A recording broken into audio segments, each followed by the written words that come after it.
আসসালামু আলাইকুম ওয়া রাহমাতুল্লাহ। আমার প্রিয় ভাই ও বোনেরা, আশা করি আল্লাহ তাআলার অশেষ মেহেরবানিতে আপনারা সবাই ভালো আছেন। প্রতিদিনের মতো আজকেও আমি আপনাদের জন্য এমন একটি আমল নিয়ে আলোচনা করব যে আমলটি করতে হবে না, শুধুমাত্র কয়েক মিনিট মনোযোগ সহকারে শুনুন, তাহলে আপনাদের সবকিছু প্রয়োজন মিটে যাবে। তাহলে চলুন ভিডিওটি না টেনে শেষ পর্যন্ত দেখা যায়। রমজানের প্রথম দশকের গুরুত্ব ও ফজিলত। রমজান হলো ইসলামের 5টি মূল স্তম্ভের অন্যতম, যা সারা বিশ্বের মুসলমানদের জন্য অত্যন্ত গুরুত্বপূর্ণ ও বরকতময় একটি মাস। আত্মশুদ্ধি, সংযম ও ইবাদতের মাধ্যমে আল্লাহর নৈকট্য অর্জনের সুবর্ণ সুযোগ প্রদান করে। রমজানের প্রথম দশক বিশেষ গুরুত্ব বহন করে, কারণ এটি রহমতের দশক নামে পরিচিত। রমজানের প্রথম দশকের গুরুত্ব। 1 নম্বর, রহমতের দশক। রমজানের প্রথম 10 দিনকে রহমতের দশক বলা হয়। এ সময় আল্লাহ তার বান্দাদের প্রতি অসীম দয়া ও করুণা বর্ষণ করেন। পবিত্র হাদিসে বলা হয়েছে, রাসূলুল্লাহ সাল্লাল্লাহু আলাইহি সাল্লাম বলেছেন, রমজান মাসের প্রথম অংশ রহমত, দ্বিতীয় অংশ মাগফিরাত আর তৃতীয় অংশ জাহান্নাম থেকে মুক্তি। এই হাদিসের মাধ্যমে বোঝা যায় যে প্রথম দশকের সময়টিতে মুসলমানদের জন্য আল্লাহ তাআলার দয়া ও করুণার দ্বার অবারিত থাকে।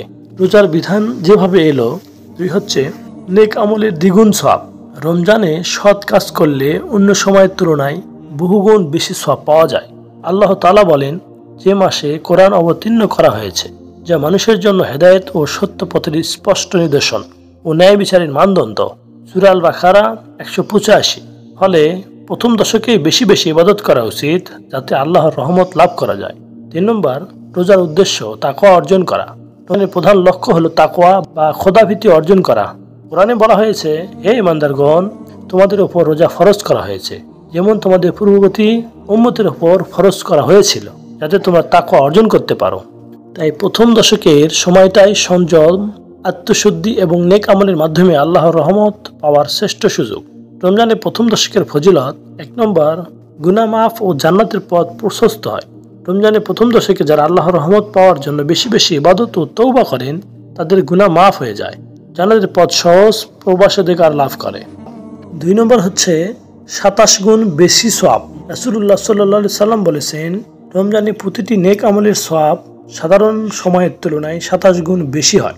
তাই প্রথম দশকে যত বেশি ইবাদত করা যায়, তত বেশি লাভবান হওয়া যায়। 3 নম্বর, দোয়া কবুলের বিশেষ সুযোগ।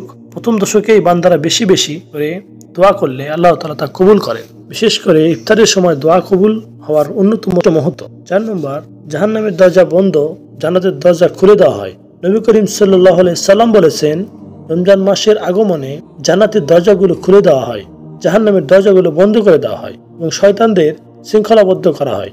রমজানের প্রথম দশকে করণীয় হচ্ছে নিয়মিত 5 ওয়াক্ত নামাজ পড়া ও বেশি বেশি নফল নামাজ আদায় করা, কোরআন তেলাওয়াত করা ও আত্মসহ বোঝার চেষ্টা করা, অধিক পরিমাণে ইস্তেগফার ও তওবা করা, দরিদ্র ও অভাবীদের সাহায্য করা, দান সদকা করা, সেহরি ও ইফতারের সুন্নত অনুসরণ করা, অশ্লীলতা ও মিথ্যা, কিবত, রাগ ও অহংকার পরিহার করা, তাহাজ্জুদ নামাজ ও দোয়া ইস্তেগফারের অভ্যাস গড়ে তোলা। রোজার নিয়ত সংক্রান্ত গুরুত্বপূর্ণ 5টি মাসালা। রমজানের প্রথম দশক হচ্ছে রমজানের দশক। রমজানের দশক যেখানে আল্লাহ তাআলা তার বান্দাদের প্রতি অপরিসীম দয়া বর্ষণ করেন। তাই আমাদের উচিত এই বিশেষ সময়টাকে যথাযথভাবে কাজে লাগিয়ে বেশি বেশি ইবাদত করা, দান সদকা করা, পাপ থেকে দূরে থাকা এবং আল্লাহর রহমত লাভের জন্য চেষ্টা করা। যারা প্রথম দশকে আমলগুলো গুরুত্বের সাথে পালন করবে, তারা নিশ্চয়ই আল্লাহ তাআলার আনুগত্য লাভে ধন্য হবে। আসুন আমরা সবাই রমজানের প্রথম দশকে রহমত লাভের আশায় বেশি বেশি ইবাদতে মনোনিবেশ করি এবং আল্লাহর সন্তুষ্টি অর্জনের চেষ্টা করতে থাকি। আমিন।